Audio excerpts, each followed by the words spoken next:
Hello everyone, my project title is Impact of Various Jamming Attacks on Federated Learning. On the desktop, we can see 4 Raspberry Pis. Among them, they are connected to the AP as clients and PC servers respectively, forming the experimental platform of the Federated Learning System. Then the 4th Pi is connected to the network card and the monitoring mode is enabled. Right, in these demonstrations, we will use Fission Minutes. The training set contains 16,000 images, and the data set has also been partitioned into 3 disjoint partitions that are assigned to each devices in the federations. And also, we write start node on each client to point to the previous paginated datasets, and you can see in our videos. And now, let's start the demonstrations. First, enter the file location through the terminals and start the virtual environment, and use Superlink to launch the Flower. Then, on the server's PC side, we enable the remote control of the 3 Raspberry Pis on the PC and enter their IP address and passwords respectively.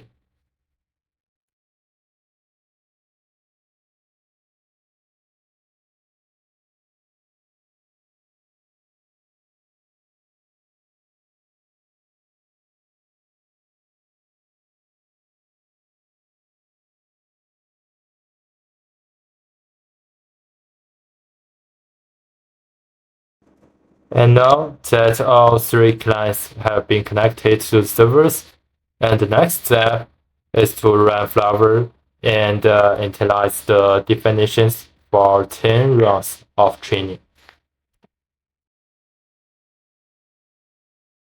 And in the training log, we can see that the startup comments has been received and the training is ready to begin. And it takes a little time to load. So now let's configure the 4th Raspberry Pi as the attacker. Well, now first we can have a quick look in our windows. In the Wi-Fi jammer fields, we can see the Wi-Fi jammer, some codes of the Wi-Fi jammer, and I need to explain.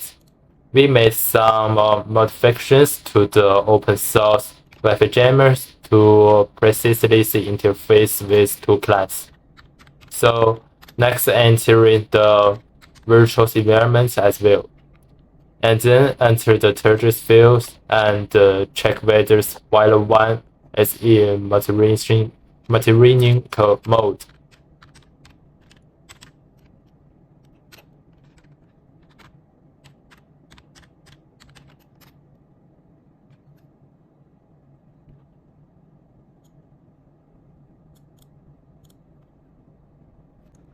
And then enter the command to start Wi-Fi jammer and open another terminal.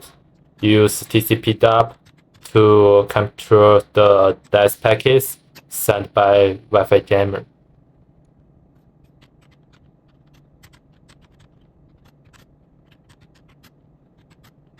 And now that the attacker is ready to attack at any time, let's get back to the system's training. So now the servers has received the message to start running and push the aid to each client. And we can also see that the training has begun.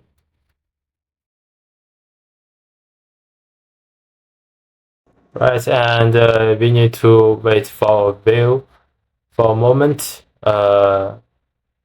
When they have trained for the 5 rows, we start jamming it. So first we start TCP/UMP to facilitate further analysis after the attack ends. Then the jamming begins. You can see that precise jamming is being carried out on the 2 selected clients, and the jamming lasts for 10 to 20 seconds.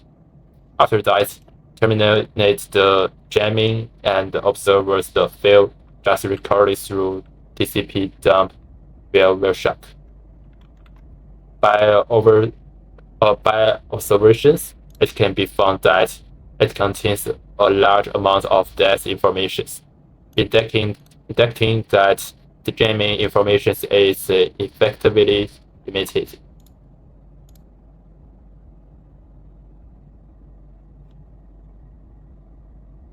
Right now that the attacker has stopped it, let's return to the PC servers.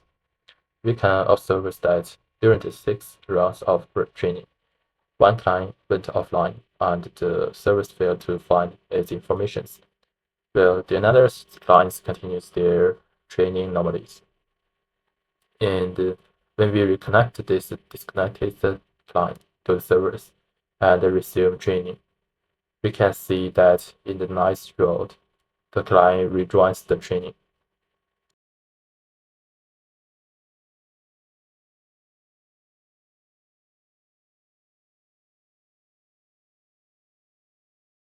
Right, to sum up, it can be provided using the improved Wi-Fi jammer to precisely jamming with the client is effective.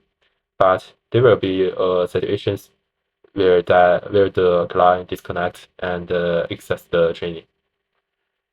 And after the waiting training is complete, we can see the overall model training situation state on the server side Flavor log.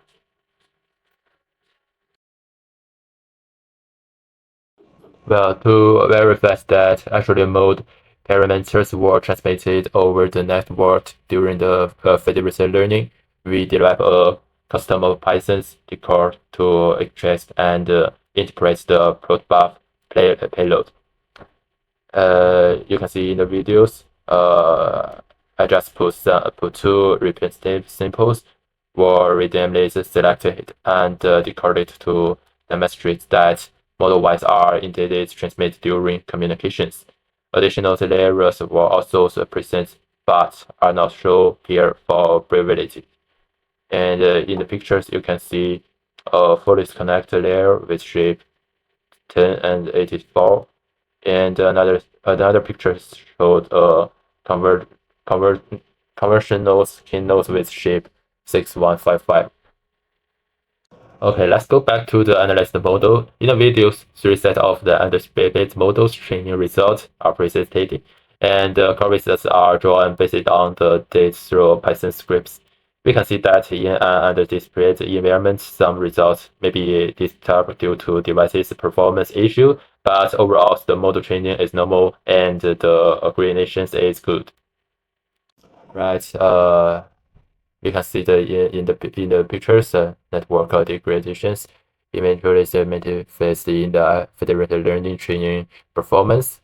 As shown in our videos, both early road and middle road jamming results in noticeably lower model actualities and show a slower convergence compared to the no jamming baselet. And we saw the early road jamming with an immediate drop in actualities after the first road, while mid-road jamming described later updates, leading to unstable convergence patterns. So in contrast, the baseline scenarios show steady loss reductions and actual improvements across all 10 rows. Right, overall, today's project successfully designed and implemented a repeatable test platform. Quantitative invalidation indicates that under the jamming of the target, the actually drops significantly. The loss convergence is unstable, and the client dropout rate increases. However, the studies also acknowledges limitations in terms of timing and accuracy, environmental control, and the scope of the test bench.